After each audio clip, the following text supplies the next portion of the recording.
You found it. Your home for the best content on your favorite team, the Fighting Tigers of LSU. Do us a favor. Subscribe to the channel. Leave your comments below.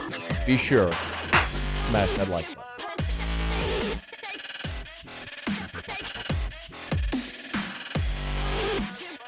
All right, RC, LSU and Tennessee this weekend, 11 a.m. By the way, does 11 a.m.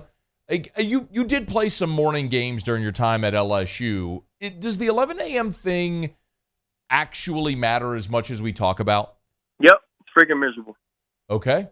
Yep, and not in the sense of that you play badly. It doesn't mean you have to play bad, right? It is so off schedule for people that play at LSU, though, right? Because of the heat, especially early on in the season, because of the heat, when you're playing these non-conference games, which you can control the time they always start at night. And a lot of times, if you're playing a big game early on in the season, they put it at nighttime. And so you've been on the same schedule weekly, whereas, like, you college kids, right? Like, I ain't Mike Sconey. I stayed up late every night in college. Right. Like, I just did. It wasn't I did it on purpose. I was 20. I was 18. I was 17 at one point. So I just stayed up late every night. And so, but it was okay because I could go to sleep at midnight on Friday night and sleep in enough and have the whole day to kind of like nap, rest, do all these other things, get ready and be ready by 7. You can't do that when you play at 11. And even to the things to the simple things of, like Jordan, for instance. Jordan eats the same thing for pregame meal every day, right? He gets the spaghetti, right? Carbs up or whatever, but it's also now just becoming his regimen. Like, nobody wants to eat spaghetti at 8 o'clock. Right. And so all of these things are thrown off for people who normally play at a certain time. And so I do think that it matters and it makes a difference, not in the sense of like, oh my gosh, it's 11 o'clock, it's early, I can't play, just in your preparation leading up to the game. Well, both teams will have to deal with it, for sure. The bigger thing, I think, for LSU is going to be how in the world do they stop that passing offense? So, all right, you're a DB. You do as much film study as anybody that I know. How in the world do you stop an offense like that? Well, first off, you can send their quarterback to the senior citizen home, and that might help. Can we do that? Like, can we petition to have him just like taken to St. James Place or whatever? Yeah, like what the heck, bro? Like, he graduated high school with me. You know what I mean? It's like, hey, LSU recruited me, him, and friggin' what's quarterback at Charles School's name? Play quarterback. Major Applewhite. Yeah. Yeah, it was me, Hunter, and Major Applewhite. I was actually going to drop a Travis Minor reference, but I thought it might go over everybody's head. Well, I was going to say Travis Minor too, but I figured everybody would miss it. Mm-hmm. But and so now I think, man, to have an experienced quarterback like that who's seen so much at different places, I think it's really helped him. I dove into the Florida game, right? Because, Corey Raymond and, some of those guys over there, I just wanted to see how they were able to be so successful. And what was crazy, Matt, more so than how potent their offensive system is and, how guys end up wide, stinking open, is how timely it is.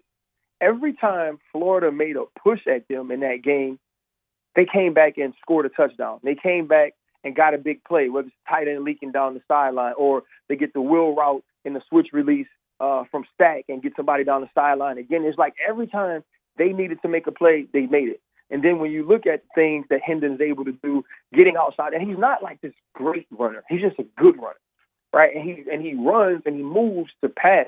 I think what they have, this looks like a team that could be the biggest threat to the Georgias, on the other side of the bracket, or on the other side of the conference, man. And I think it all starts with their quarterback, his ability to diagnose, also his ability to protect the football while making the big play. RC, does LSU have the personnel? Well, let me back up first. So, what is the defensive plan against that defense? Well, against that offense. Yeah, I think the first thing is having rush lanes that are very disciplined, right? You don't want to give him extra time. So as you're putting pressure on, as you see Ojulari closing and these guys, they have to close on him without giving him escape routes to get outside the pocket and make plays. I think the other thing, if you look at this team, is they don't live on the big play, but they thrived on it this year. This is a team, no matter who they play, have found ways to create chunk yardage. And so if you are, in the middle of the field, if you are a corner that singled up in an opportunity, you have to prevent the ball from going over top and make them earn it. Are they going to score points? Absolutely, because they score against everybody. But it's about making them take play after play after play to score, and in doing that, hopefully get them to make a mistake. Or you see one of those huge plays like we saw by Greg Brooks late in the game against Auburn. Does LSU have the personnel that can slow that offense? They do, but LSU has to score points. How many? I don't necessarily know, Matt, if it's how many or how and how consistent, right? In the sense of, now, if you pass the ball like they passed last game, that was very much like my stat line when I was 10 years old and I was starting quarterback of the Killer Bees and I wore number 20. Which was an excellent stat line when I played recreational ball at JPRD. But I'll bet your rushing stats were on point. I went for like 200. Of course. Yeah, nobody wanted. No 8-year-old wanted that smoke, man. And so, it's about consistent drives, like not having 3 and outs, not giving them short fields, being able to put drives together, take control of the clock. Some of those things that we don't necessarily always associate with offenses being successful, right? We look at the point total. Oh, you scored 40. Or you scored 50. That's not it. There's a way to score 30. There's a way to score 27, but control the game, control the clock, control the ball. Whether it's John Emery running the ball, whether it's finding ways to get the ball into our wide receivers' hands quickly so we get yards after the catch. They have to sustain drives. This can't be a punt fest for the LSU offense, because if it is, the Tennessee Volunteers can score points in bunches, and you can't win that way. No. This has to be a game where it's a team win, how they focus on stopping this offense or combating this offense, not just, okay, defense, go out and stop them, and then we'll see what happens. All right, RC, last thing. How does LSU get the passing game going? I want to be smarter than I am in this case, because it's like, hey, I come on here, Stoney, and I try to have answers. This is one of the more mind-boggling things to me, in the sense that when I look at the receiving staff and the skill players, I think to myself, well, how can't they throw it? How can't they create separation? The first thing I'll say is this: we are not creative in our route design.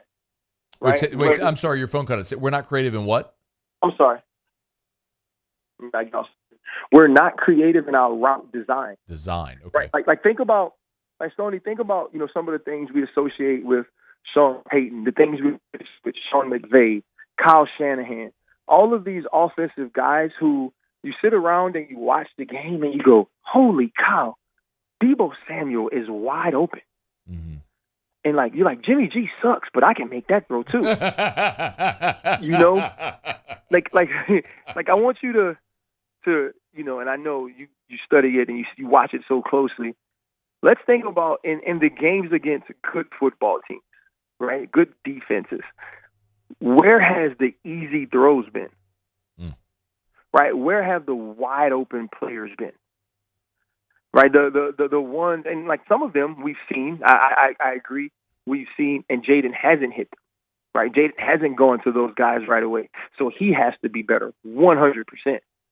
He has to understand who in his progression has the best matchup or the best opportunity versus that defense to be open.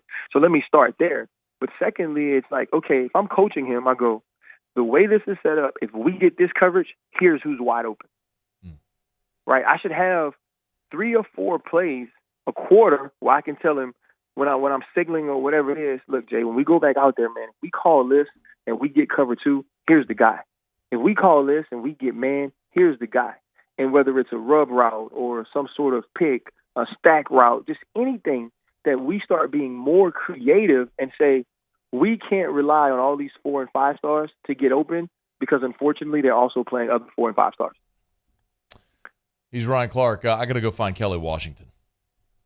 Hey, we need to Google him. He's got to be on a Twitter search or something. I just looked him up on Twitter. I don't think he's there, but I'll find him. I'll find him. Believe me. I'll find him.